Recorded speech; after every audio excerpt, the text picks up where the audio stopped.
Former confidant of Melania Trump is lashing out at the First Lady, saying she's complicit in not only last Wednesday's storming of the Capitol, but also in the actual destruction of America.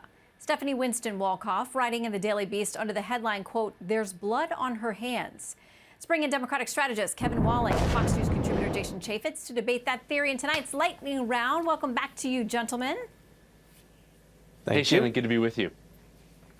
Okay, so this is written by someone that I hope I am never friends with, because she recorded their conversations, played them for the media, talked about her on air, wrote a book about her. So she's been capitalizing on this broken friendship with the First Lady. But here is more of what she had to say. She said essentially that she and the president deserve each other. They're shallow. They don't care about the country. Jason, your response? I thought that was shameful. I think our First Lady has been flawless through the 4 years. She's a great example, I think, to young people and to everybody across the country. I think her Be Best campaign was meaningful, and I thought she was a wonderful First Lady. Well, people are pointing to her statement regarding what happened Wednesday at the Capitol, and she said a number of things, but she said this clearly, make no mistake about it. I absolutely condemn the violence that has occurred on our nation's Capitol. Violence is never acceptable. But Kevin, that's not where a lot of her critics are focusing. Yeah, Shannon, you know, and we've discussed the First Lady in the past. I've actually come to her defense in a number of different areas. But I do think it was problematic that it took 5 days for the First Lady to come out with that statement. Yes, she was clear in denouncing that violence, but she also allowed it to be co-opted with these grievances with her former best friend and aide as part of the inaugural activities 4 years ago that is also referenced in that statement. So I think it was a distraction, and it could have been more clear and more focused on condemning the violence of that riot that we saw last Wednesday. Okay, let's talk about the fact that, listen, the people who went into the Capitol and wreaked havoc and broke the law and hurt people, everybody is clear. We condemn that. That is bad news. But we're hearing more and more of these stories of people who were marching down by the Washington Monument and somewhere else. They never breached the Capitol. They were no part of that. They're being fired and canceled and everything else. And they're feeling like just because you're a Trump supporter, you're going to be in serious trouble, regardless of whether you participate in any kind of criminal activity. Jason, it's sort of cancel culture on steroids.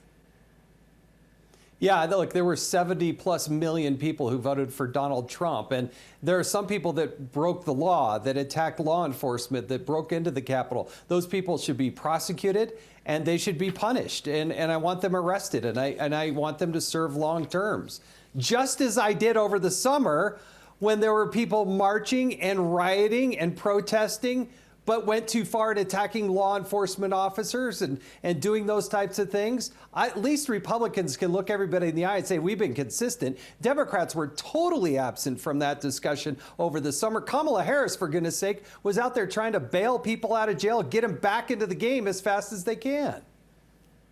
Well, and to that point, Michael Knowles on Twitter talks about the fact that she had positive things to say. Now, she and her team say it was about the social justice part of this. And if we're going to be fair, we tried to make sure that we delineated and kept people separate in those groups last summer, just as you would do on Wednesday. The good people who did nothing wrong and were free speech and peaceful.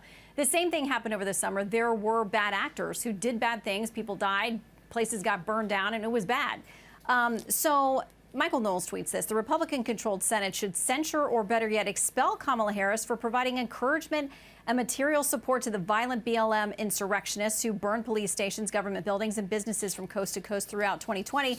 Kevin, not sure if that's tongue-in-cheek, but it makes the point that Jason's trying to make, that a lot of people feel like there's a double standard. Sure, and I think it's important to clarify that the vice president-elect has always condemned violence and condemned the violence on Wednesday, and has condemned the violence against police in terms of the protests that we saw over the summer. And to make that distinction, Jason and I are in agreement with that. That violence has to be condemned across the board. Hold on. She absolutely did, Jason. We can go back and we can absolutely find those statements. She's a former prosecutor. She's a former state attorney general of the most populous state in this country. She condemned violence across the board that we saw over the summer. But we have to make the distinction between peaceful protest, as she did and as others have, and the violence that we saw. Okay, quickly, Jason, there were efforts by a lot of celebrities and all kinds of other people to bail some of these folks out who wound up behind bars.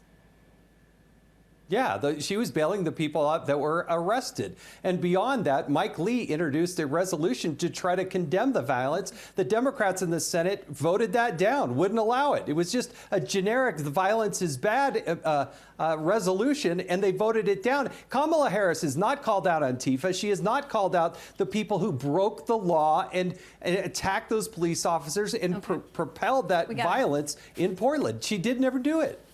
We got to leave it there, and let's all be consistent that we agree that the violence is not okay, regardless of the ideology behind it. I know we're on the same page with that. Kevin and Jason, thank you both very much. Amen, Shannon. Thank you. President-elect Joe Biden vowing to defeat the NRA, the reignited gun debates, what you need to know next.